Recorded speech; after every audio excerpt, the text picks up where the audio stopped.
Kaabang-abang ang Ultimate Dinosaur Showdown ngayong 2025.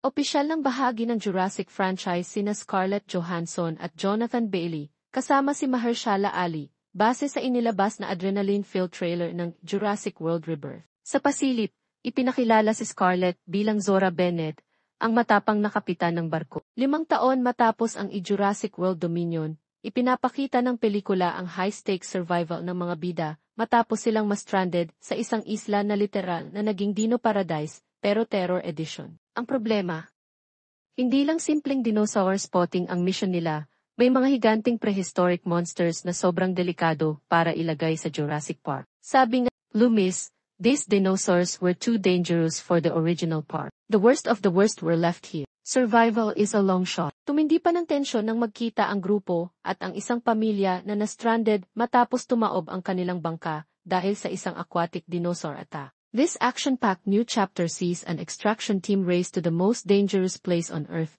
an island research facility for the original Jurassic Park. Inhabited Gili, the worst of the worst that were left behind, those remaining exist in isolated equatorial environments with climates resembling the one in which they once thrived. The 3 most colossal creatures across land, sea and air within the tropical biosphere hold, in their DNA, the key to a drug that will bring miraculous life-saving benefits to humankind. Ang Jurassic World Rebirth, ang standalone sequel ng Jurassic World Dominion, na ipinalabas noong 2022.